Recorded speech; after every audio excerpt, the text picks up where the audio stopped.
So then I got into roofing and I got introduced to a company in Phoenix, and I got about 2 months into that company and I wanted to, I got with the owner and I brought in some marketing guys on a Zoom call that used to work with me at Farm to Fork that helped my business grow and scale. And they were a newer roofing company. I told them what I wanted to do. And I came in 2 days later in the office and they fired me. And let's just say someone is trying to get into door-to-door sales and they are watching this podcast. What advice do you have for them? One, you have to look at it like, I have to go, this is a numbers game. I tell young guys that are trained, like, look, this is a numbers game. You just got to keep knocking doors and you're going to get better at it. You have something that people like and want about your personality. So learn to hone in on that. When you were sharing your journey, there was a time I was so excited to hear that you have someone, like when you get back home, when you were in Canada, like you have your wife there who is kind of supporting you. And I was getting all this picture in my mind that you have someone who is always there for you and, your source of strength. But later on, as you elaborated and as you went on, you just shared that you had your divorce. Then you said that no one cares for you. And at the end of the day, it's you for yourself. I want to ask you, like, what is the real thing about marriage and about all these things? Marriage is a big responsibility, and make sure that you are very well balanced in your life. And one is because you're going to attract the same partner. If you're not, you're going to attract the partner that's where you're at in your life. And if you, oftentimes people grow apart because you end up going in one direction in growth and they don't want to grow in that direction, as far as they're not bought into what you're doing. My last question to you would be, what is the one moment or a time in your life where you were completely shattered and you were broken, but you still acted like nothing happened? And I'm not very good at that. So I wear my emotions on my sleeve, and I, for a long time, was not able to be in control of my own emotions and feelings, and was very active in projecting those onto others and in my own environment, and making my own environment toxic through that when it was just, or it affected a lot of my relationships. So I don't really have that in me to act like nothing has happened. Hey everyone, welcome to the latest episode of the Roofing Millionaires podcast, the only roofing podcast where we don't sell you anything and we don't promote anyone. And the only purpose of this podcast is if one of you out there who is watching or listening to the show can learn and implement even one thing out of this conversation into their roofing business, our job is done. In this episode, we are sitting down with Jonnel from Apex Roofing in Arizona, and this conversation is quite different from all the previous conversations I had with my guests because we really dug deep into the core beliefs and values that help you shape your life. We have talked about mental health, spiritual health, roofing, door-to-door sales, the value of faith, and what are the things you should be considering while selecting your life partner. I have personally learned so much from this conversation because Jonnel has shared so many things that people don't talk about normally, but they are the things that help you shape your life and ultimately your business as well. I have enjoyed this conversation very much, and I hope you will do so as well. Let's dive in. Welcome to the Roofing Millionaires podcast, Jonnel. It's great to have you on the show here today. So let's just begin with, how are you feeling today and how does life feel when you have lived for 50 years? How does life feel when you live for 50 years?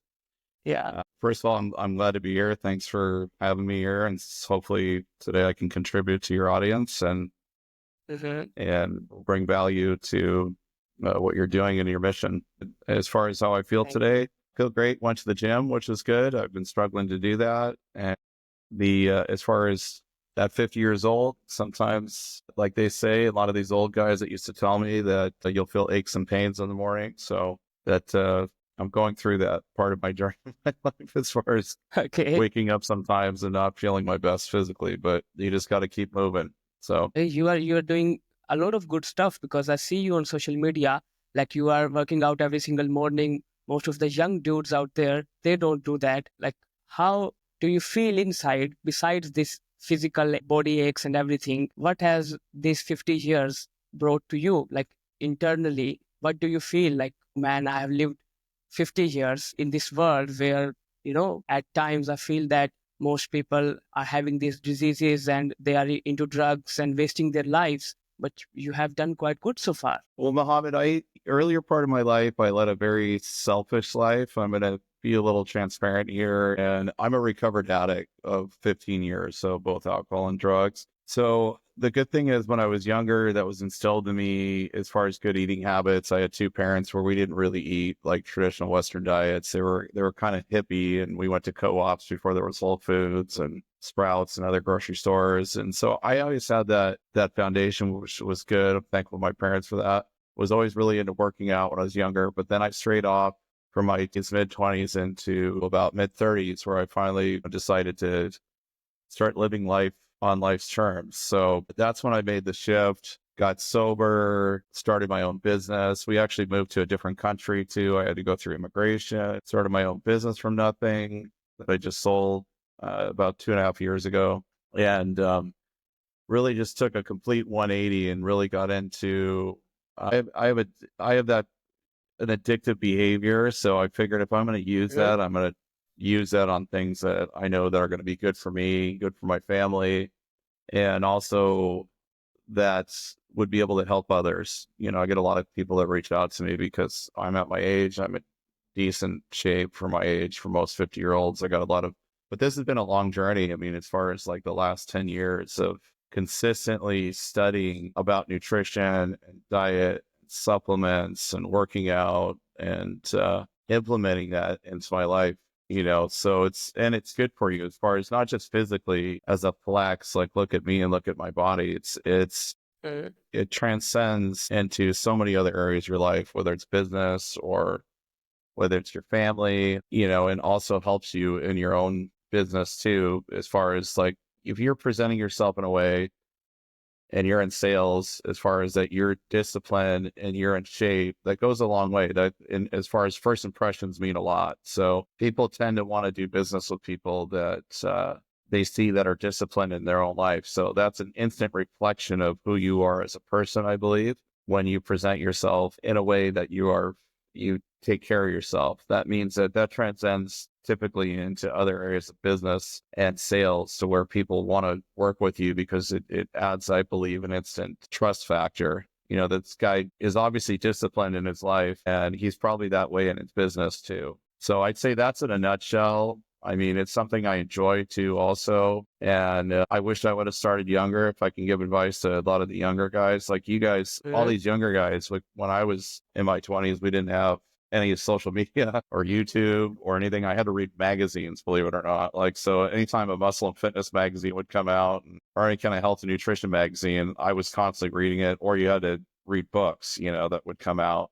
There was nothing where I could instantly go online and start studying a certain subject. So if you can harness that earlier in your life, that's really going to take you a lot farther. I mean, it's this whole thing with just making money. That's just one piece of the pie. I have a hard time respecting people, that are these so quote business leaders and gurus if they don't have those different factors in their life aligned holistically. If they're not taking a holistic approach to their life, whether it's both spiritually, mentally, from the books they read, to the things the inputs that they take in, to the way they treat their body, and business. So it's the whole fact, I can't, if a guy's out there and he's on Facebook or Instagram, TikTok or YouTube, and he's, I'm this guru, follow follow what I've done based on my success, and you're obese. Like I don't take somebody seriously like that. So, because you're not holistically going about this, it's just, there's things missing there, right? It's the other parts are missing.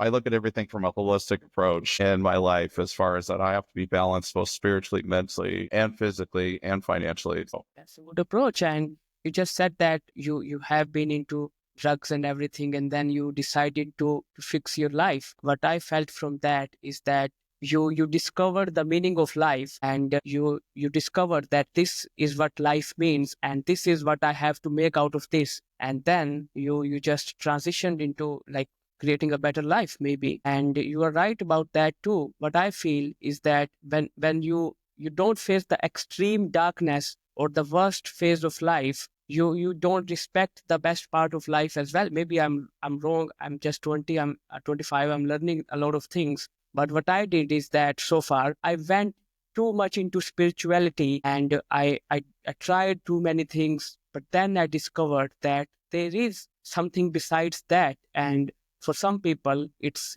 the physical or it's the mental side of things. Like they want to improve mentally, and some people they want to improve spiritually. But whatever you do, it just reflects back. It gets reflected into the business and into your family and everything as well. And as you just said that you migrated into the to the US, if I'm not wrong, and then you came into roofing. Like, how was that journey, like being an immigrant and then entering into So, roofing? so I am an American. I had moved to Uh, Canada. My wife, okay. she was a Canadian. She was in 2008. I was like rock bottom. We were living in California out in the middle of like this, not in a good place, out in the middle of the desert. And I got my family into a really bad predicament. She was taken out of our home and sent to an immigration center. And I was left out there with a small baby at the time. And then my other son, that's now 28, he was 14 at the time, 13. Didn't have a driver's license, didn't have a bank account, or couldn't get a bank account, couldn't get a driver's license. I had gotten a DUI like about a year before that, didn't take care of it. And so that was kind of an eye opener for me. I was like, Jonnel, this is time. It's time for you to get your shit together. Like this is not cute anymore. And I don't talk about this a lot. And I don't think a lot of people would do that, but hopefully it will help be a testimony to others. So I started to recently think about, like I said, start sharing these things. When she was taken out of the home, I'm going to give you the abridged version. We went to Canada. I went there. I didn't want to, I flew with my small baby at the time, my son Karen, and he's now 16. And we flew to Canada. I got there. We lived in my niece's basement, and we had nothing except 5 boxes left of like our stuff. And I had a broken truck. I was selling meat door to door, but I had to go down to LA to get the meat. It was just, I was in a bad place. And then from there, I couldn't work legally in Canada. So I had to go back for almost 2.5 years while I waited to get my permanent residency and work in and out of, at the time, I was doing door to door meat sales previous to running my own business, previous to roofing. And I did that from about 2002 till about 2008. And then had to go back in the US and travel and fly into all these offices. Now, granted, at that time, that industry, unfortunately, it's pretty non-existent nowadays. There's not too many guys doing that anymore, but it was big at the time. It was just, it incentivized because it's a cash, you make cash that day and you get paid out that day. So incentivized a lot of guys that have a lot of habits, like really bad habits, where it's gambling, sex addiction, drugs of different sorts, alcoholism. They're just dysfunctional. These are guys that are super talented, but they're deep in addiction, and that's usually a result of something deeper in their life that happened, the symptom of that. And it was really hard being around that. And during that time, I relapsed a couple times during that time when I was on the road, not back at home in Canada. But then finally I was like, you know what?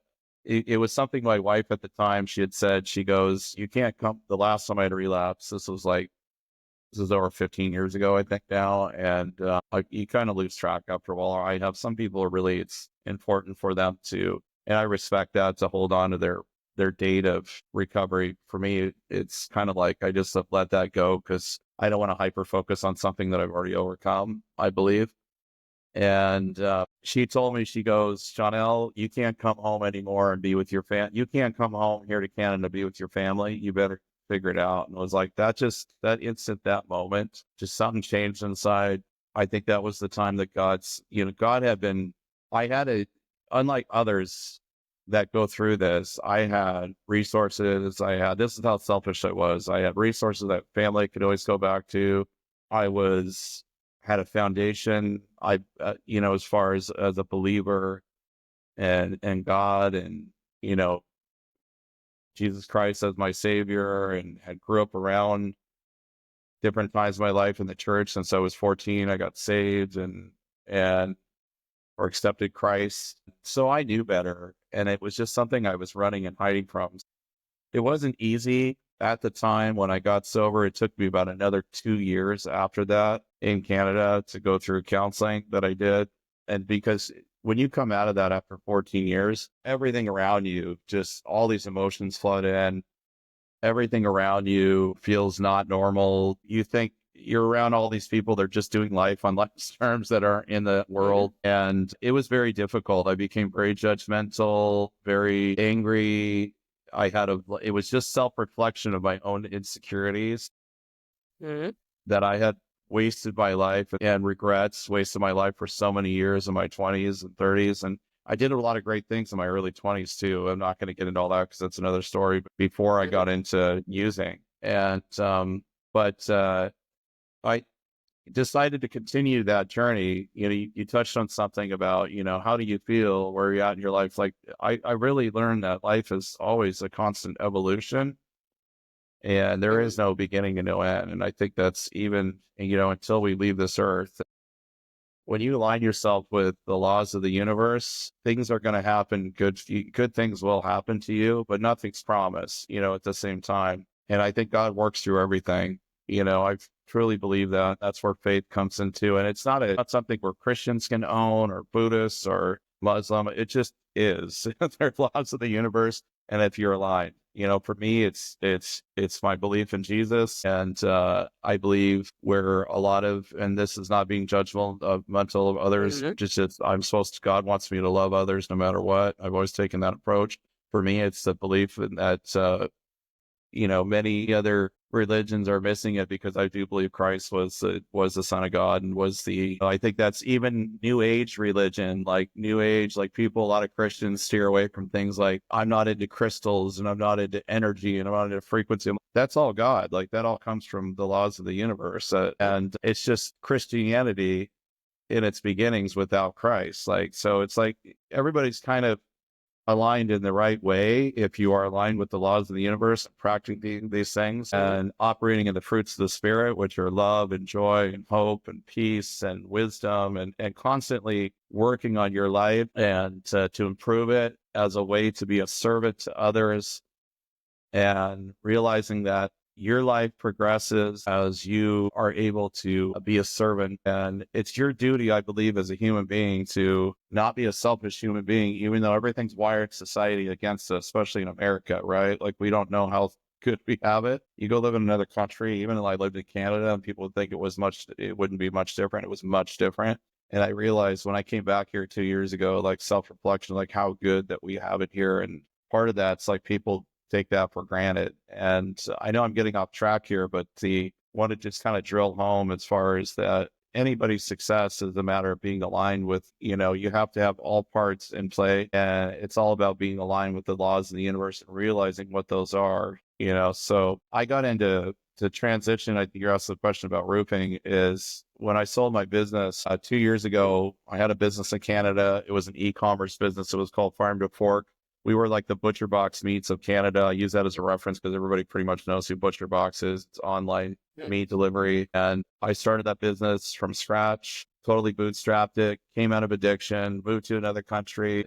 It was a testament of how somebody like me could be delivered and still do something great. I exited that business with 7 figures, not what I wanted, but it was low 7 figures in Canadian dollars. But I learned a lot through that. I came back to the US 2 years ago. I first got into solar in Arizona. I moved back from Ottawa, Ontario, which is the nation's capital of Canada, to Arizona, and then got into solar. I kind of caught the tail end of it there, and I saw what was going on as far as the incentives were going away there. The utility companies were lowering their buybacks, and so it just wasn't I had to pivot quickly. So then I got into roofing and I got introduced to a company in Phoenix, and I got about 2 months into that company and I wanted to, I got with the owner and I brought in some marketing guys on a Zoom call that used to work with me at Farm to Fork that helped my business grow and scale. And they were a newer roofing company. I told them what I wanted to do. And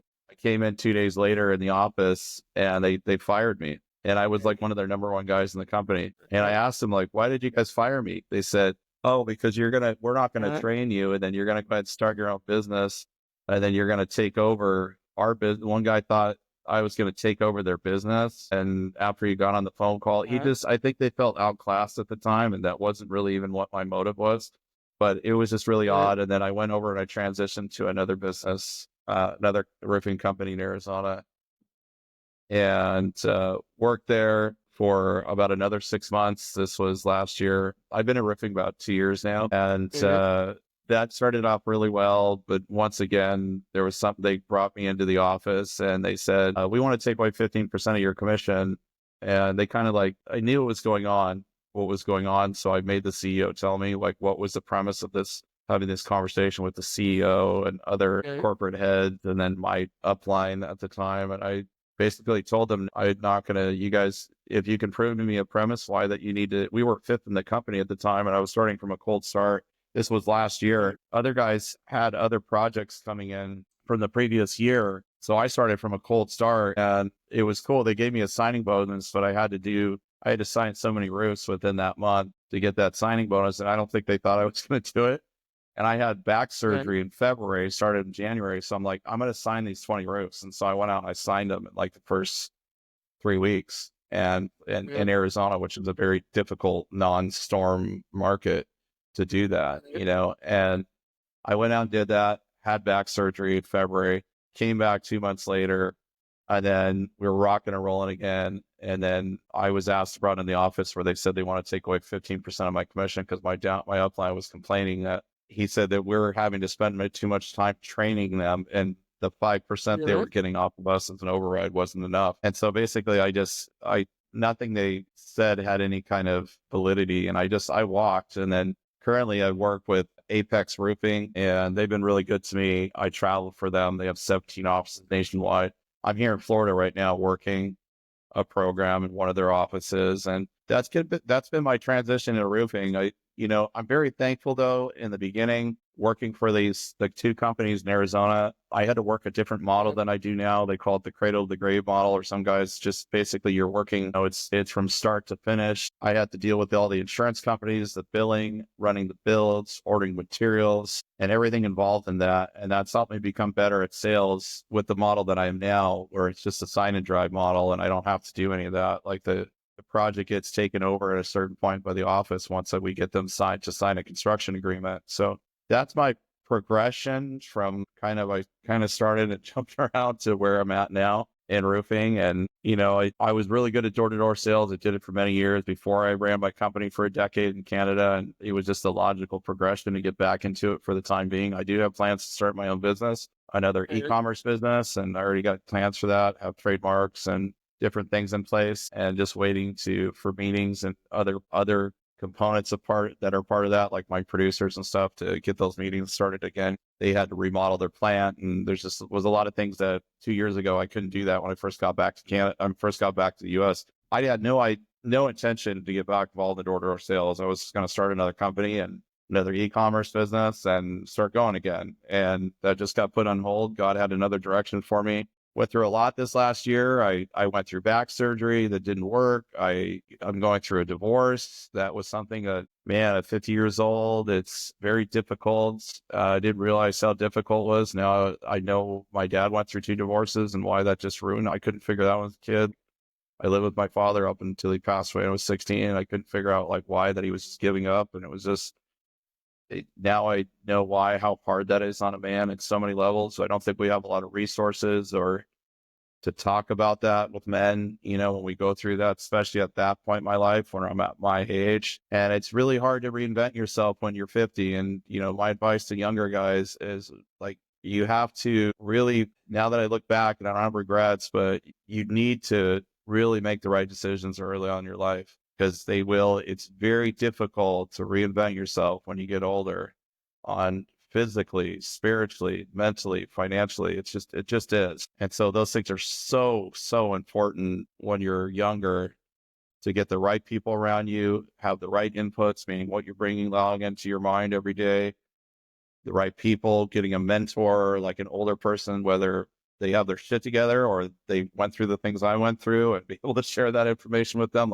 Don't do what I did. It's just super important. So it's an amazing journey, by the way. And I was listening to you. I was all ears, and I had four questions in my mind when you were sharing that how you managed to move to Canada and how you were working on yourself and then your commission got cut down. So I have four questions. I'll ask them Yeah. one by one. So the first one is like, how does it feel when you are working on yourself? You are working on your self improvement, all pumped up because you know that you are doing something great. Next day, you show up at the office and the CEO tells you that we are cutting down your commission. How does that feel? And how do you handle that? Because that was completely something that you didn't expect, I would say.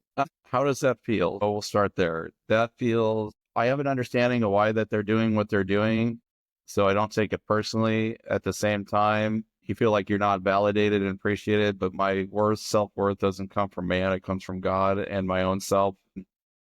You know, at the same time, I don't run that business, they do. So when I take upon a role in any capacity, whether it's a 1099 or a W-2, I'm taking on that risk that things can shift and change. So if I'm going to walk away from that, I'm not going to walk away from it being upset. I did for a while. I got over it and, I processed that and just moved forward. And maybe it wasn't the right decision at the time because that CEO and those people left actually shortly after that. I think so I had a talk with the private equity guys that own that company and a couple other them because I had their number and I called them and told them what had happened. And I didn't throw anybody under the bus. I just explained how I was very upset about what had happened and I don't understand.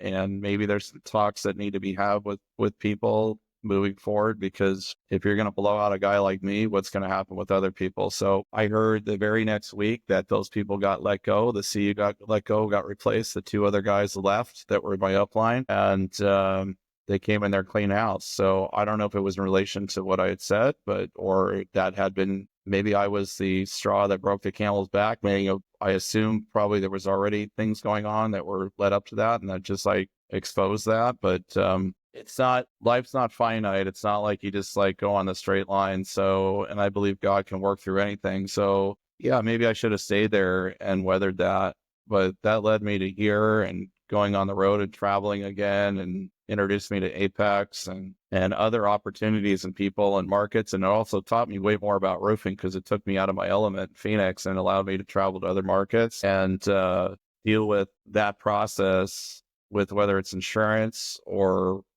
selling retail in other markets, right? So it just exposed me to so much more and so many more people, whether it was on social media or people that I've met along my journey working for other companies, or where I've been in markets and there was people on social media that I've met and, or they're able to add value to my life or to them.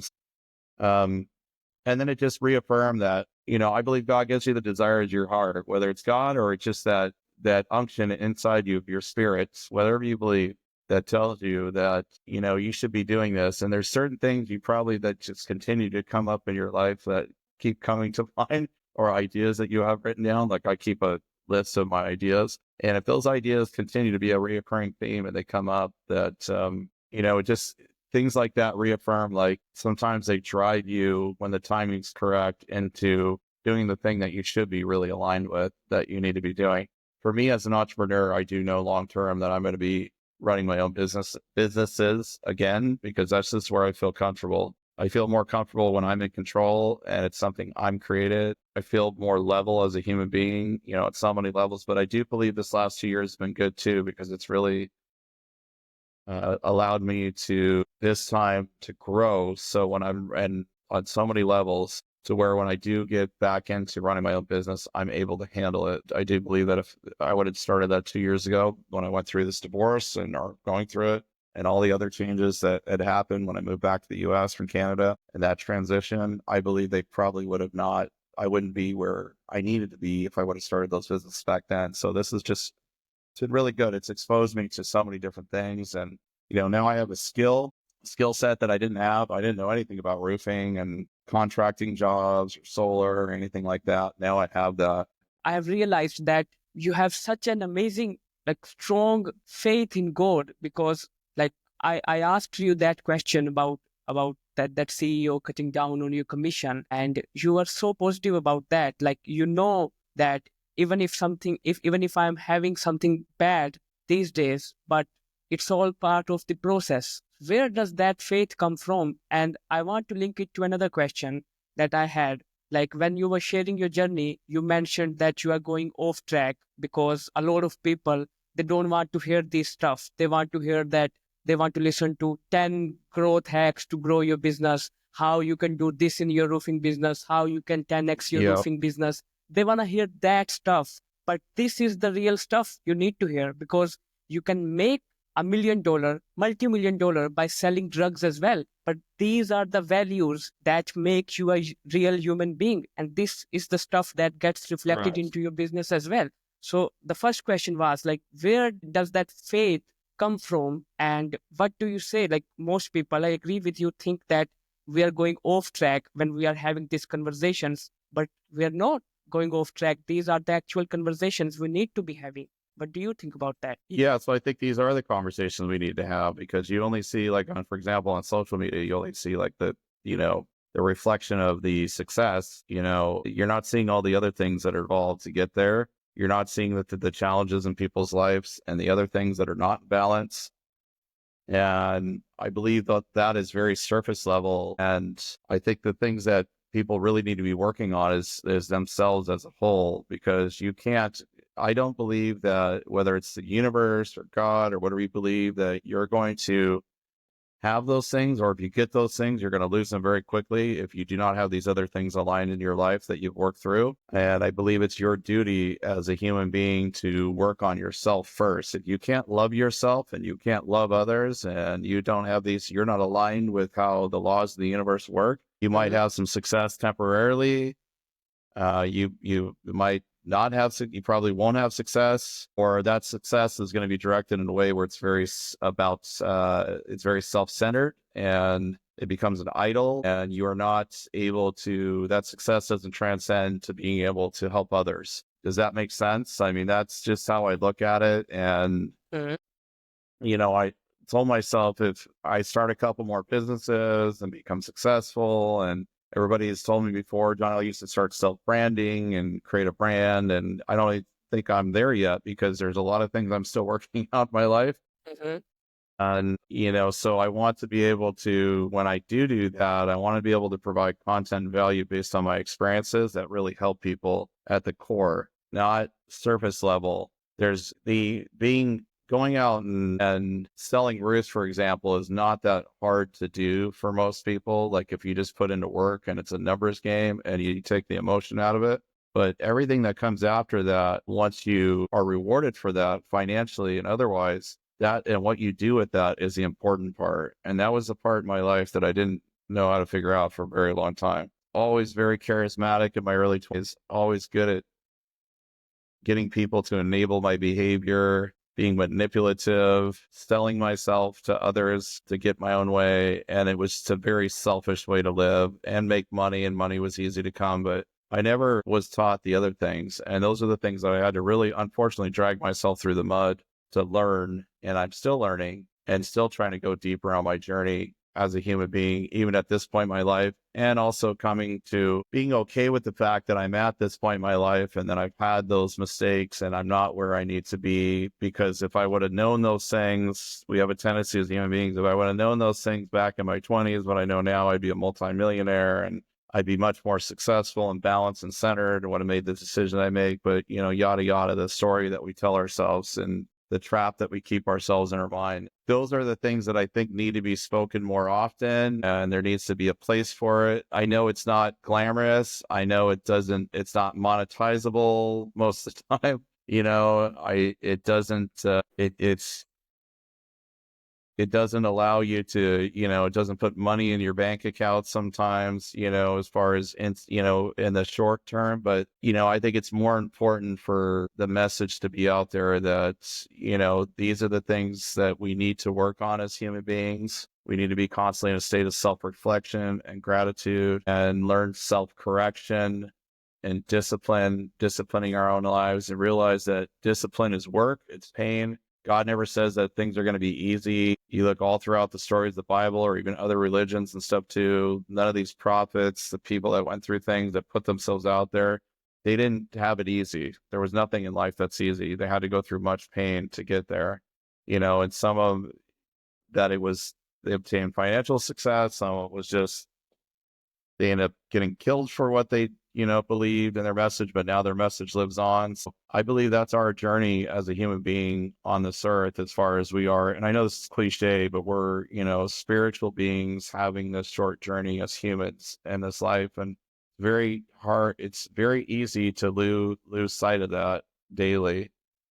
And so I think it's very important for people in their life to create a regimen for themselves, to discipline themselves in their life. I use a Google Calendar just to simplify things, and I have things on there that are a part of what I'm intaking into my mind, what I do on a daily basis. Spiritually, what I do as far as for my routine is praying and reading in the morning, and I have other affirmations that I read, and physical fitness, and also and then your work regimen. And life is really just about disciplining yourself. Like, life is 90% routine, and then the 10% is the fun and the other things you get to do once you're rewarded. And I know that's not fun sometimes, and I'm not by far perfect, but I always have that monitor set up that when I open my calendar every day, I know that if I didn't do this certain thing, I don't deserve that reward, and I shouldn't expect it. There's nothing promised in life, and I have to realize that. Nobody cares. Nobody's come to say it's something you're either going to do or you don't. If you do it, you'll reap some sort of reward. If you do it repetitively, you'll reap a bigger reward. And if you don't do it, then you're going to be back where you are, or you're going to move backwards, and then expect what you're given from that. Like, there's no way to round that. Like, it's just, those are laws of the universe that are set in place that you're not going to be the first person in history to be able to not be, to bypass those laws and think that you're going to, somehow get to where you want to anyways. It just doesn't work that way. It's all the things that people don't see that are on social media, that when you see somebody's success and how they, once again, this is cliche, but it's all the things that you don't see on that journey to get there. For example, Mohammed, you're on your journey. I've seen you progress over the last year, and how you continue to get better and better and better. And, nobody sees what you're doing and where you're starting out, and how you have to really put yourself out there all the time, for your business and what you're doing. It's like, you got to constantly put yourself out there on social media and be very vulnerable. And that's very difficult sometimes, because you're not always going to get the response, and be expected that you're going to get a negative response, a lot of times, and that's usually just a self-reflection of people don't understand, or you're touching on something that they are insecure about themselves, or, they have preconceived ideas of their own life, and instead of them being open to growth, they just want to reflect that on somebody else. And I have to constantly keep myself in that state of mind. And that same thing doing door-to-door sales, like, that's a perfect example of that. Like, you got to understand, you're in those people's space. You're not, they did not invite you. I have to keep that in my head. If I get a certain response, it's timing, or it's the other person that was there before me, or it's their experience once they engaged another salesman and what had happened. And you're not going to always overcome that. I don't care who you are, what a badass salesman. And they show these videos of these guys online, and, they're only showing the doors that they hooked, and, that were something out of the 100 Good times part. that they Yeah. knocked the door, and all the negativity that they didn't show. They show the one that also flipped and overcame just by saying the right thing and the right timing and touching on it. I mean, that to me is like, that's great. I get it. I get what you're doing, but, I think if there's more of like showing you all this shit that you have to go through to get there, I think that would help people set realistic expectations and transparency on, if you want to do this, this is what this is what's going to happen. A lot of the time, over 50% of the time, it's not all rainbows and unicorns. Even if you're a good salesman, I don't give a shit. Like, it's like, I consider myself to be a very good salesperson and very good at what I do, and identifying people's problems and be able to provide a solution. And that's how I go at it. I don't use any of those sales tactics that you see on the videos where like, oh, I did this and it overcame this and this customer. I'm like, I just think that's complete bullshit. And I think that happens like 1% of the time that you're at the door. And I think people walk away from that, also the customer, and you didn't add any extended value to what you were doing. They're just a number, and the profit you receive from that afterwards. It's not, you didn't develop any kind of relationship with that customer, any capacity, to where that will transcend into other things, whether it's referrals or you could learn something from that customer. I mean, I enjoy sitting in people's living rooms, and I'm kind of getting all over the place but where I'm able to strike a conversation outside of what I'm presenting them as far as a solution or what I want them to realize is a problem and they need a solution for, is getting to know them on a personal level and continue to follow up with them even after the sale. And I do that. And I get people that reached out to me even the last couple of years since I've been back in door-to-door sales and roofing, and that reached out to me for all sorts of things. Jonnel, hey, I just started this diet. And I'm like, who are you? Like, I remember you were really into this and you spoke about this in my home, and can you help me with this? And I'm like, yeah, cool. Who are you? Like, oh, I'm your customer from 2 years ago that you sold a roof to. Well, I've sold hundreds of roofs. It's just that kind of connection with people in general. And it makes it so much easier when you're able to do that and be comfortable in somebody's home and have the confidence to just realize that you have something, a part of you that you can share or that you can offer value to somebody that's outside of what you're even there for in the first place. And you'd be amazed at the things that people expose to me that in their daily life, when I'm in a home and I'm selling, whether it's roofing or solar, and that connection that comes from that, you'd be amazed at people and how comfortable, like, I don't have a lot of, I'm getting all over the place again, but I don't have cancellations barely because of that, because I knew that I walked outside of that home and if they, for some reason they want to cancel at a certain point, it wasn't because that's something I didn't provide all the value that I needed and the connection. It's just something that was, usually where it's just really it's just not the right time for them, and that's okay too.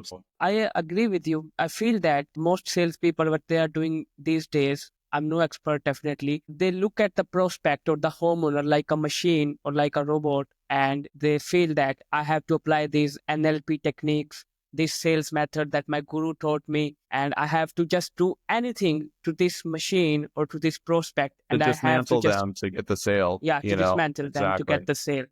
Yeah. Yeah. So let's just say someone is trying to get into door-to-door sales and they are watching to this podcast. What advice do you have for them? The advice I have for them is one, Yeah. just like Alex Ramosi says, if you do the same thing over and over again, like 10,000 times, you're going to get results. One, you have to look at it like, I have to go, this is a numbers game. I tell young guys that are trained, like, look, this is a numbers game. You just got to keep knocking doors and you're going to get better at it. I also tell them that there's something in your personality that this is why I don't like sales gurus and you like having to copy what they're doing and their style and their personality, because everybody has a different personality. Everybody has something. This is what I tell guys. So simply I say, look, if it's John, I say, John, you have something that people like and want about your personality. So learn to hone in on that. And that will be discovered as you continue to knock doors. And then the third thing is learn to be educated about what you're selling so that you can speak on it and that you can feel confident as an authority on it. You're not going to have that in the beginning. So you have to rely on the fact that I have something that people like about my personality. I'm a likable person. So one, you have to like yourself. Two, or that ties back into you taking care of yourself and constantly growing as a human being, like working out, eating correctly, being disciplined, not being active in addiction, being careful about what the intakes you put in your mind, because those things all will start to transcend as you continue to grow into your conversations at the door. And then as you continue to grow and get better at it, because it's just, you've done it repetitiously, every day, I knock 100 doors, I knock 50 doors, or just start out with a goal and know that I'm going to knock these many doors. You're going to naturally get better at it. You're going to naturally hone in on what it is that my personality that people like. Learn to be self-aware too. It's very important to like, okay, if I say this, I usually get this reaction. And if I say this, I get this reaction. And I tell people to just simplify it. There's nothing like, there's no fucking script or, sales tactic that you're going to use, or yes, there's certain things you need to say that are that you have to frame, but then you have to fill in everything in between. You create the frame and then you fill in the house. And that typically is done by you just being able to, people are going to buy from you because they like you. I not necessarily because, you are providing a solution to their problem. You have to, either they have the problem, like you realize there's damage on the roof, or with solar, you have to help them realize why that, people don't know that they need solar. Oftentimes you have to get the information in front of them. But part of that is just being personable at the door and learning how to be self-aware and create a conversation that where you become aligned with that person instantly basing on, on being able to connect with something. And that's really where my strengths are. I know I wear all my emotions on my sleeve. So if I'm out in the field and I got a lot of shit on my mind or stuff that's going on and I don't have the strength to put that aside for right now. It takes a lot of work to do that. I've learned how to hone that skill where something could be happening totally bad in my life. And I can just put that on the shelf somewhere and go out and do my job just because I've been doing it for so long in door-to-door sales. Mm-hmm. But where was I at? It's just that you just have to learn how to, you want to simplify it. You don't want to take things personal at the door. That's another thing too. Don't let people imagine yourself like you're a garbage truck and you're going around, and don't let people empty like you have this open receptacle as a garbage truck. And if you're letting everybody dump their garbage at the door into your truck, you're going to get overloaded. And you got so much garbage that it's just going to be self-defeating. I don't know if that's a good analogy or not, but you try to walk away from that door, process whatever happened. And before you knock that next door, make sure you're in the right mindset because you're going to burn the next door if you haven't let go of that. Sometimes I got to go drive around the block or go sit for 5 minutes and process what I just dealt with, because you get some nasty people, right? They're at certain points in their lives, something happens, something's going on. They got in a big fight with their wife. They're abusive. Their wife's abusive. Something's, they're feeling out of control. I mean, look at all the shit that we have to deal with on day to day in society, and, or the last person pissed them off at the door. They had a really bad experience. They're not going to tell you all that. Sometimes you can get that out of them. And I've been able to be successful at that. As far as break down their guard and allow them to share that and then offer a different solution. But, I would say, to be successful at this, it's a numbers game. Realize that it's repetition. You're going to have to be, over time, you'll get better at it. Learn to be self-aware and realize that you have something, no matter what you look like, what nationality you are, how tall you are, how short you are, if you're a woman, what sex you are, that you have something that people like in your personality. Learn to hone in on that. Learn to see when those cues happen to where you get a positive response or a negative response. And being very self-genuine at the door goes a long way. Smiling is a big thing too. Learn to smile. Right away, I always smile. Mm-hmm. And just keep it very simple. The pitch is not hard. It's just, I'm here at your door. I know I'm uninvited. I don't say that, but I know I'm uninvited. We have a purpose in the neighborhood because we've done things in this neighborhood where we've provided a solution for people or they've used our service. So I'm just wondering if this is something that you guys would be interested in, or I see the damage on your roof. Can I provide a solution for that? Can I go up there and do it? I think we should, inspect your roof. It'd be a good thing. I'm not incentivized to steer you wrong. I tell people, like, if I don't think that it's something that you can use, then I'm just going to, you have my card. Good. Next time you need it, here it is. Like, I don't ever try to overcome. There's a million doors out there. So I don't try to bully people, and it never works. I don't care what people say. It might work 1% of the time out of 1,000 doors. That's usually what people like. Oh, this would be great social media content. I'm going to show that I overcame this customer. It's like, that's great, but that's not really reality. Also realize that a lot of these commission jobs too, this is the last thing I'm going to say on this, that you need a runway. What I mean by that is you got to make sure that either you have money in your bank account or because it's a longer journey. It's a 3 to 4 month journey. You got money in your bank account or, you got some sort of support from family to where you can come to them and say, look, I'm starting this new venture. It's going to take X amount of time. Are you willing to support me on this? And a lot of times the companies you get started with, they just throw you out there and they don't tell you that. And then people get offered very little support. They don't tell them the things that I'm telling them, that I tell guys when I train guys. Like, I just lay it out there. Like, look, this is what it is. This is what you're going to come up against. This is what you need to do. It's a numbers game. You don't need to take it personal. Make sure you don't knock on the same door. The next door, if you've had a very negative experience, process that first before you get to the next door. Hone in on the things that are, that you like about yourself. Use that as cues at the door and just keep it simple, and people are going to buy, remember, because they like you first and foremost. So that's what I tell guys. I mean, I try to simplify it. And also, like I said, learn to educate yourself on the journey. Like, at night, instead of sitting there fucking binging social media, be there watching YouTube videos about boring shit about roofing systems. Or I can't stand that. I got very short attention span, but I had to force myself to, even in solar, I had to watch all these, like, I watched a lot of stuff about the technical side of solar. And so I could really speak on these things. And when those questions come up, because it helps you to develop more confidence. So then you are the authority at the door and you present yourself as such, and people will be attracted to that also. You know what I mean?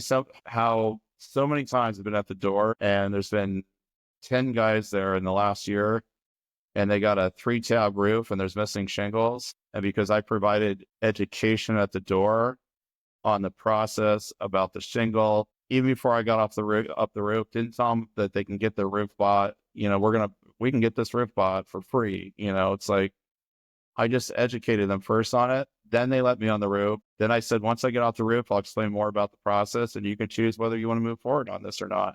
But this is how it works. At least if I leave here and you're not ready today, that you've been educated on this. So whether it's me or down the road or the next person, you're equipped with the right information on how to handle this properly, because most homeowners don't know how to handle this. Like over 75% of it, once actually something happens to the roof. So, and here are the options that you have. And this is what's going to happen if you don't fix it, like things like that. And people respect that. I mean, I have many conversations in a day on doors that I don't get up on roofs or I don't sign, that are just about, I make sure when I leave there, like, does that make sense? I always ask that question after each segment. Does that make sense? Yes, it does. Or no, I don't understand that. Okay, let me back up and tell you again.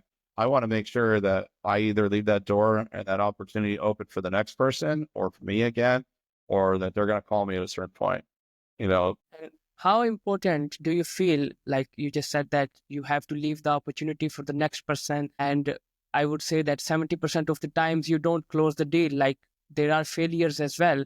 So how important do you feel is social media content creation and personal branding nowadays in door to door? Because what I personally feel is that it gives you instant credibility. You are at their door and they don't want their roof done right now, but they are seeing you on their social media as well.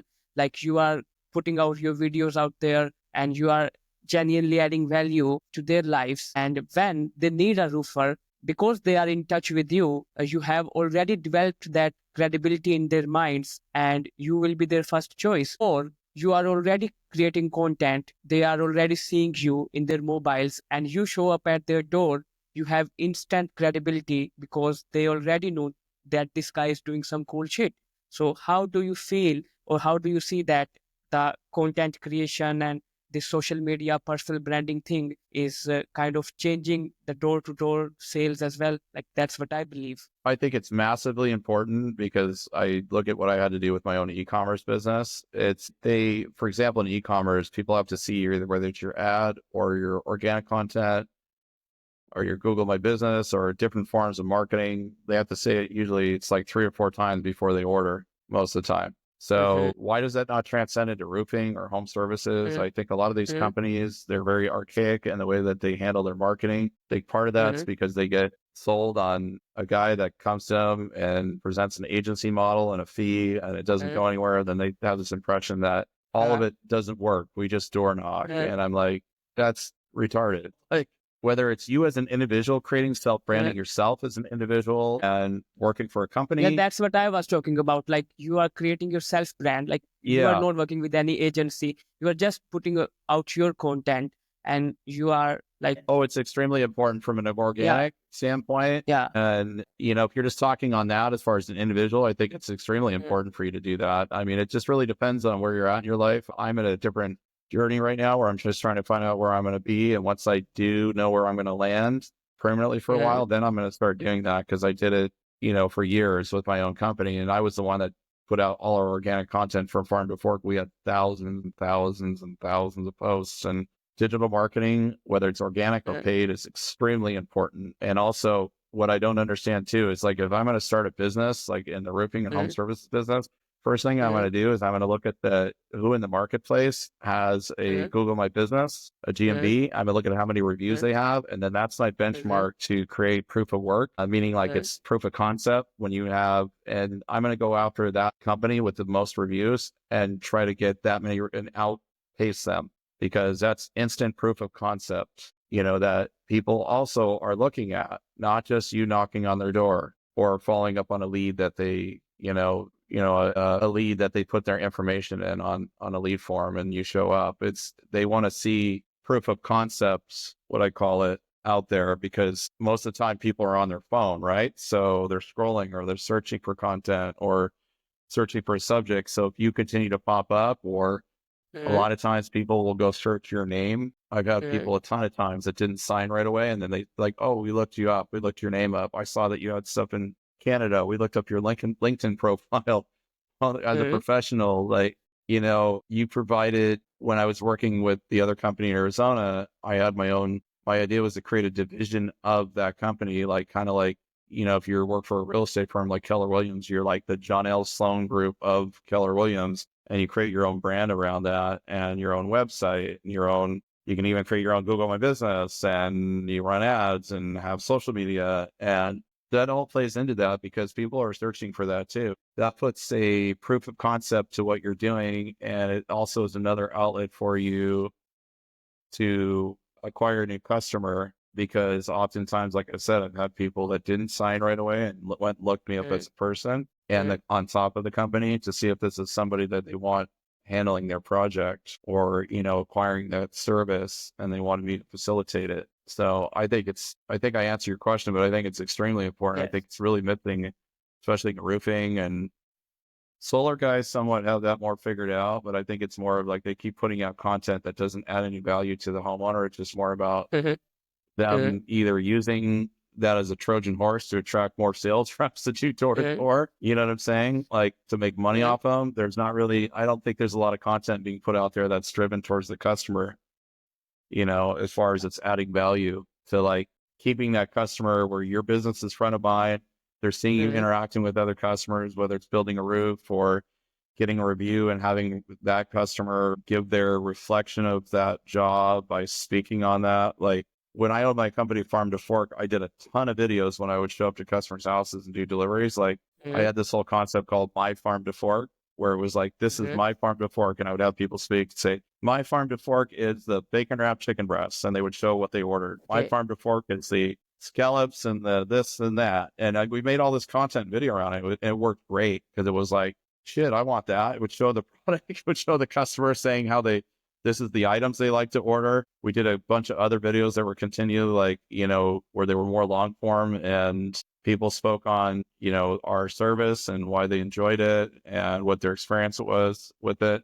Like that's all proof of concept that you should be constantly doing, I believe, whether you're self-branding or you're a company at the same time. Awesome. So it's extremely important. Like any avenue that you can have that is going to help improve sales and create more sales from that. Not only that, but also having the data behind it, being able to remarket and retarget that data that goes with all that, like whether it's organic or paid or the website or Google My Business, and learning that skill. I believe all these guys that I think it's silly that you go hire a ads manager, like, and then have them, sell you on an agency model and you pay a fee if you don't even have any kind of, you don't know how to speak that language. Meaning like you should be watching at least base layer videos on how to set up a Facebook ads manager and how to read data and how to read Google data and, and how all the inner workings that work. So when you do go hire somebody, you know what to expect. So you know the right questions to ask, and then you're able to like,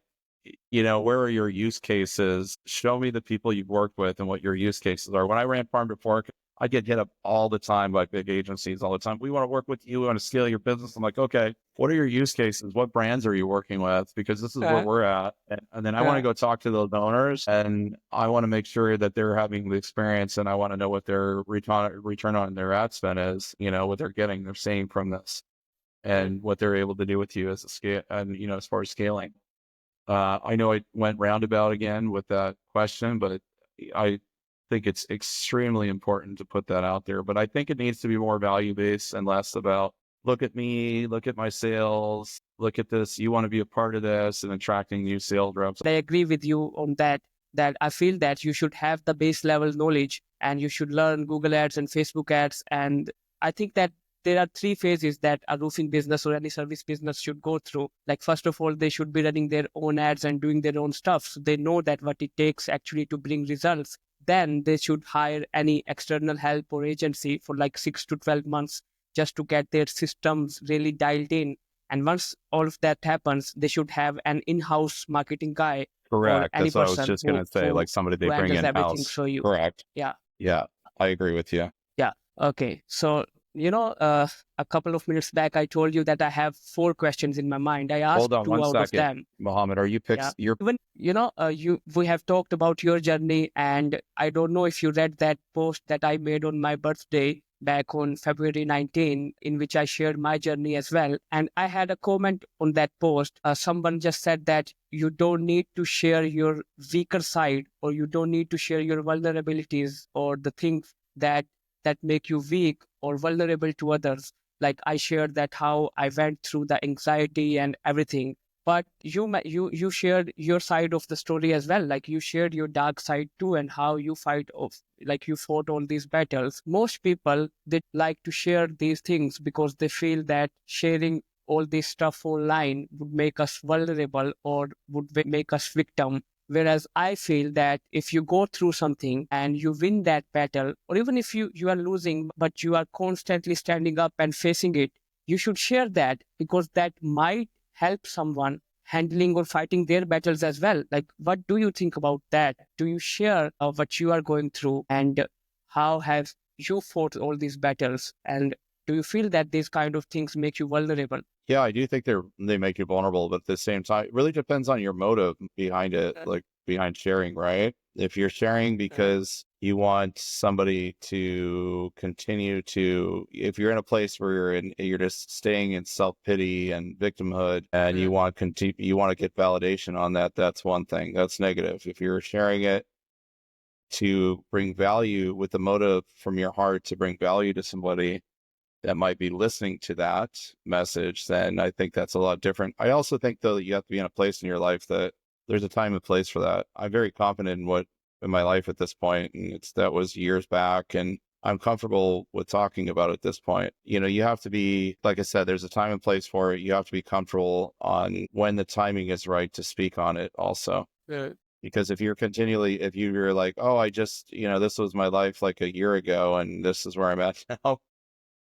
I don't think you're going to bring as much value, because you really haven't had enough of the other journey to where you've had healing from that and growth to where that's really going to make an impact on somebody. Does that make sense? Like, Yeah. to where, being vulnerable is one thing, but I think also the timing there has to be proper timing and all that also at the same time. Would you elaborate on that? Like, you are saying, what I have got from you is that once you have achieved something, or once you have really that you have conquered that battle, and now this isn't impacting you anymore, and you have defeated all those traumas and everything, now it is the right time to share that. Correct, because you have proof of concept that you can show somebody that you actually, or they can see that based on what your accomplishments are.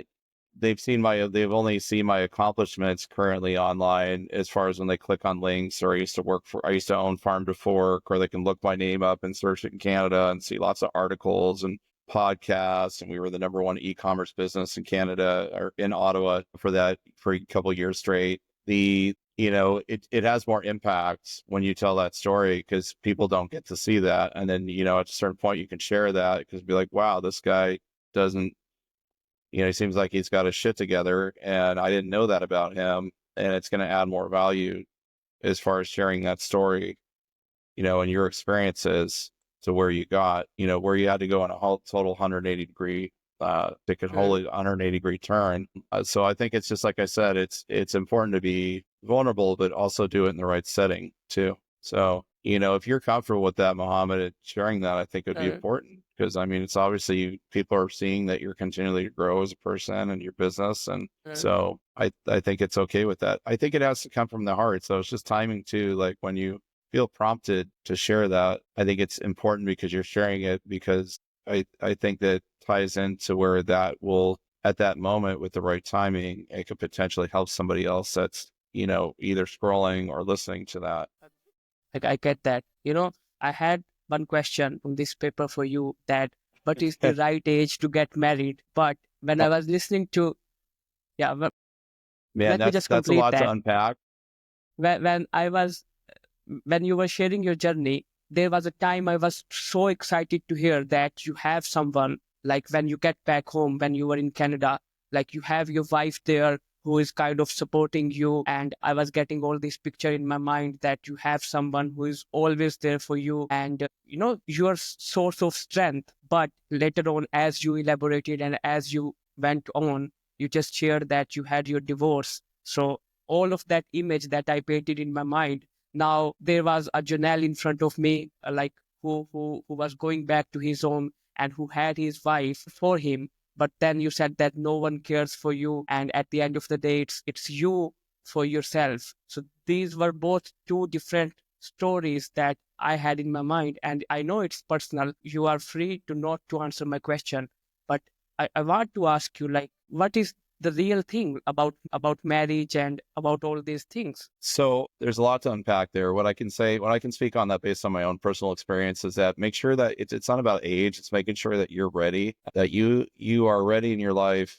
to be able to, marriage is a big responsibility, and make sure that you are very well balanced in your life. And one is because you're going to attract the same partner. If you're not, you're going to attract the partner that's where you're at in your life. And if you, oftentimes people grow apart because you end up going in one direction in growth and they don't want to grow in that direction, as far as they're not bought into what you're doing. So that can create conflict between people. I mean, there's so much to unpack there.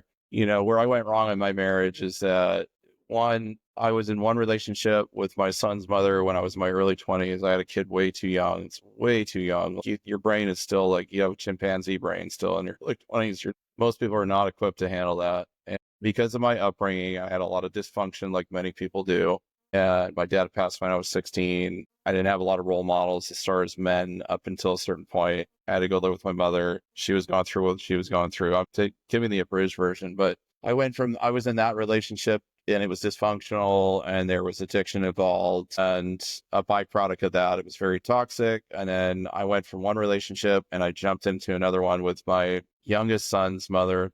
We met as friendship on a friendship level, but we moved into each other. And then once again, we were both in a very dysfunctional place. There was a lot of good that came out of that. We moved to Canada. We went through hell and back together. I love that woman still. She was a very strong woman, but it's like, we all had, because of our past, we brought a bunch of baggage to the relationship. We both had to overcome addiction, me more than she did. And because of the things that people, you're going through this growth and you're changing, but it doesn't negate the facts that you did certain things in the relationship that caused problems, and to where it just instantly, there's the trust is no longer there.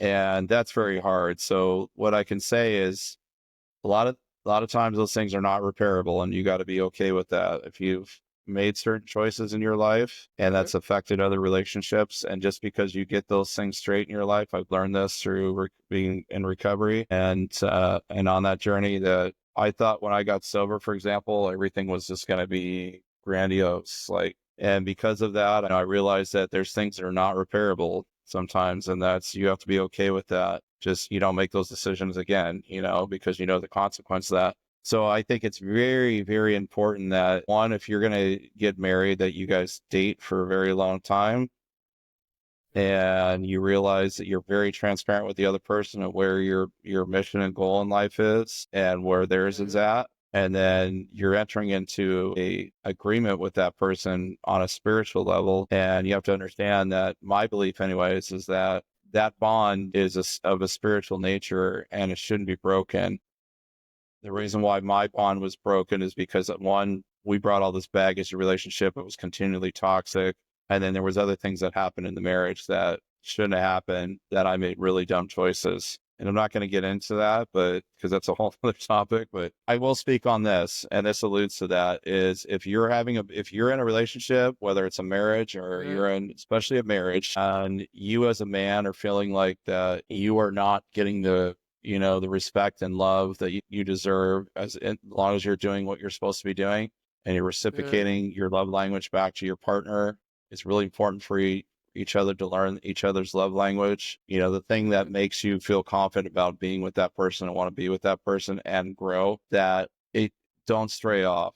Don't let yourself get caught up in getting attention from another woman as a man. That's the one really bad thing that you can do. And it might be for a reason that for years it's been a toxic relationship, and men need to be, I feel, in some capacity, they want to be mothered sometimes, and they want to be respected. They want to feel like the work that they're doing has value and they're providing for their family. And when women take that away from them, they tend to go want to find that validation somewhere else. They just do. And that's the one thing that don't do that. Just either you come to your partner and you guys go to counseling. And if you can't work it out through counseling, then you separate, because that's the one thing that I would say that divorce is valid, is when you actually can't come to a place where one partner has resentment and they can't forgive, because once they are in that mode, they'll never get out of it. And it's just going to be continually something that gets brought up and brought up and brought up. And two, infidelity and adultery is something it will never be repairable. I mean, in some cases it is, but most cases it's not. And you have to be okay with that point, that relationship at that point is probably pretty much over. And that means both partners, whether a man does it or a woman does it. And I can only speak by my experience, and that, and then if you guys on top of it come from very dysfunctional upbringings, that those relationships usually don't work very well either. There's always going to be things that sometimes you guys complement each other and you can bring healing to each other's lives. A lot of times you can't, so it's very important that you interview that person that you're with. It's just like a business relationship. It's somewhat transactional, and that you guys are aligned on what your goals are moving forward, especially when you're young. Two, aligned spiritually, which is very, very important, because if you're not aligned spiritually, it's not, And it's how not do going you to go anywhere. recognize you align spiritually or not? Because you How do you ask that figure this out? person, you share with their person, and as far as what your beliefs are and how you align with how you look at the world and the universe. And if they're not aligned with that, it's just not going to work. It's going to be a constant place of conflict on a spiritual level, not even on a surface level. It just will be. So I think that's really, really important. I think it's important to be really get to know that person as far as what their upbringing is, what they've been through, look at their parents, things like that. Because if you're looking at what their parents' lives are, a lot of times that's how you anticipate they're probably going to be, you get to know them on a very deep level before you make that commitment. As far as marriage, to me, I think marriage is very, very important, and I didn't take that very seriously. And I let the need for, I was not being treated correctly, and I also was not treating them correctly. And then I looked for the need to get validation elsewhere, and that just didn't work out, and then we met each other under the pretense that we were coming out of other dysfunctional relationships, and which is always a bad idea to get in another relationship. And also when two people were active in addiction too, that's never going to work. It's usually a recipe for disaster, because those things continue to build up, they build up, they build up, they build up. And it takes immense healing to make that work moving forward. It just does. And oftentimes it doesn't. And you need to be okay with that. And to continue to stay in that relationship out of some sort of conveniency, or because you have children, or it's just not a good idea. I mean, I stayed in my relationship for many, many years because, one, I had a business in Canada, and before moving back to the US, I didn't want to let that go. My son was young at the time, and if I moved back to the US, he'd be without a father, and I didn't want that to happen. So I waited till I sold my business. I waited till I brought them down to the US along when I came. My wife's she's going through immigration and I'm supporting her on that. I still love her. But it just came to a moment in time where it was just done. We had to separate. It's very difficult. And when you have kids involved too, that's one of the worst. I mean, Kieran now, my oldest, he's older now, he's 16. So he's somewhat more of an understanding, but I highly suggest you guys two people really get to know each other first and then live with each other for a while, see how that works out. Then if that's working out and you guys are on the same path, the same trajectory, and when one person starts to get off that trajectory, you're able to lift that person up because you will have those challenges. And if you're not, that's usually a sign that you need to get out of the relationship, then get married, then see how that goes for a while. Then you have kids, because once you get kids involved too, it becomes very, very messy. And now you have a child that might rebound from that or might not. And that's going to be their life moving forward, usually is a reflection of what they've seen with the parents, the examples of the parents. It always is, and oftentimes kids reflect that same behavior. They don't go in the opposite direction. Sometimes they do, but oftentimes they don't. Just really depends. And now you're carrying that on, that same dysfunction from your own life into your children. And then that just continues. You see cycle after cycle after cycle. So, I mean, there was a lot to unpack there. You asked me, like, when do you think you get married? I don't think it's a matter of age. Maybe we should do a part 2 of this podcast. Yeah, I really think, Muhammad, it's a really where you're at in your life, and make sure I that have some other person's questions aligned. too. Yeah. I have some other questions about this too, Okay. but I feel that if we'll continue on this will be a 3 to 4 hour conversation, and we should be having a part 2. But one thing I watched a reel the other day that a girl becomes what her mother was like, and a boy becomes what his father was like, exactly ditto. And if you have to consider someone for wedding or to marry someone, you have to watch, or you have to look into the upbringings, that how her mother brought her up. And if you have to consider a boy or a man, you have to look into how his father brought him up. So that's how it goes. Yeah, I that's don't know. very I'm not important. married, I think but it's very, yeah, you are right. yeah, I think it's very important to see the reflection of that, to see how that's reflected in their own lives, your partner, I'm definitely gonna have a part 2 conversation with you later this Okay. year, and we'll discuss this in detail. Okay. My last question to you would be: what is the one moment or a time in your life where you were completely shattered and you were broken, but you still acted like nothing happened? Now, repeat that last part. I was completely shattered at Okay. what? Like you were completely shattered and broken, but you still acted like nothing happened. Acted like nothing happened. I'm not very good at that. So I wear my emotions on my sleeve, and I, for a long time, was not able to be in control of my own emotions and feelings, and was very active in projecting those onto others and in my own environment, and making my own environment toxic through that, when it was just, or it affected a lot of my relationships. So I don't really have that in me to like act like nothing has happened. So now as I've gotten older and more mature and learned, like, that's one of the most important things, that as a young person, that you can learn how to control your own emotions. Like, it's extremely important in all situations, whether it's business or your personal life. Then I've gotten a lot better at that, to being able to, okay, is this a battle that I want to fight? You learn to pick your battles. Is this something I want to fight, or is this something that is not important? And as you become more successful as a person, all areas, not just monetarily, you start to learn that I don't want to give my attention and time to things, even if they do happen, when I have in the past and been less mature about this situation. You learn through those situations, and it's better to learn it when you're young, that a lot of these things that do happen, that seem like they are to you or around you, that they are, just going to be life changing, and it's the end, or the sky is fucking falling. It's not. If you just sit back and you take a moment to be quiet and still and rest about it and think about it, you're able to, and don't let your emotions that start to flood in get ahead of you and be reactive. Then you will learn how to handle those things in life, and you'll make better decisions. I think I answered that the way that, I answered the way that I would think, that how I look at things now. But there was a time in my life that I tend to be very reactive. And that stems from just one, that's not knowing how to love myself, and having to feel like I have to put up a wall automatically, or be to come from a place of defense. I've learned that I don't need to do that. And it's that, I'd say that's one of the most valuable tools, is when you're confronted with something that is causing pain, either it's to you or around you, or you're doing it to yourself. It's important for you to rest for that moment when that's going on, or even take days to deal with that before you react to it. Sometimes some things you have to, but oftentimes most things you don't, because you're going to tend to make better decisions when you're not reactive to those things, even if it feels like the fucking sky's falling, you know? So, and I'd say I'm 90% better at than what I used to be. There's still that percent.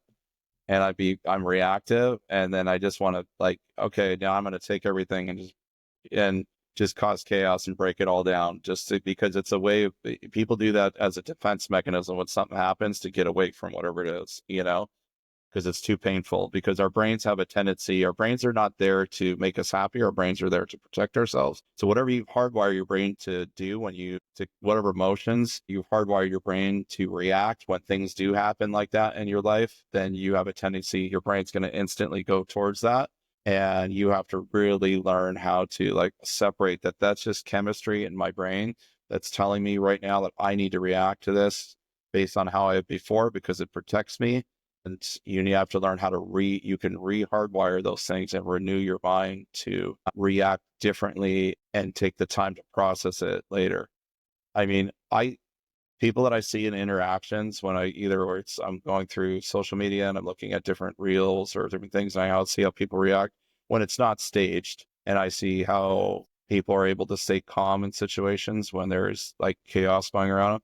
I admire that more than anything, because that was something that I've had to learn to not do that. You have to learn that when you're out and you're doing door-to-door sales. Once you get a reaction by somebody and you have to learn not to like go tell the guy to go fuck himself. You know, I had a guy do that the other day. I pulled up, just going to give him a card. I have no intention to get on his roof. I knew he had a good roof. He started yelling at me, telling me to move on. I just said, look, man, I said, I'm not being rude to you. I said, look at your life. I said, you have a good life. You have a nice house. You've always done well for yourself. I said, why would you speak to somebody like that? I said, I didn't ask you to buy anything. I didn't, you know, and he's like, and then he instantly, instead of like backing up and maybe taking a reflecting on it, he continued to dig in and say more stupid shit that made himself look even more ignorant as a person. I said, okay, have a good day. I hope that guy at the end of that realized that. And the other guys, people around him, there was another person that's talking to him that I could tell that was not even related to him. And he started smiling because he realized how I was so calm in this situation to being attacked by this person for no reason. And instantly I have to program myself that like, look, it's not me. It's the guy that knocked on his door before that harassed the guy. And now I'm taking the blunt of it. Yes. It always is. Almost 9 times out of 10, it's because of that, you know? So, but if I could take for that moment and tell the guy, like, look, like, I didn't ask you to buy anything. You don't need to speak to me like that. I don't understand that. You've had such a good life. Please reflect on that. Why you don't need to be a rude person. You know, it was like, okay, maybe that guy went away from that. Maybe he didn't. Maybe he's been like that his whole life. He's just an asshole and he's gone through life like that. There's a lot of people like that too. And the last thing I'll say, like there's a mantra that I use. It's called, just get on the bike and start pedaling. Just get on the bicycle and start pedaling. You don't know where you're going to go. It's scary. It requires faith. You're going to fall. You're going to go in one direction. You go in the next direction. You have to go up a hill. So it's hard. You'll go down a hill. It'll be easier. It's like that analogy of like being on this journey. As long as you get back up and you just keep pedaling, like it's that repetition of doing the same thing over and over again. Then, and then sometimes that's going to change and pivot into the next thing, but you're still on the bicycle and you're pedaling and you're still pushing forward.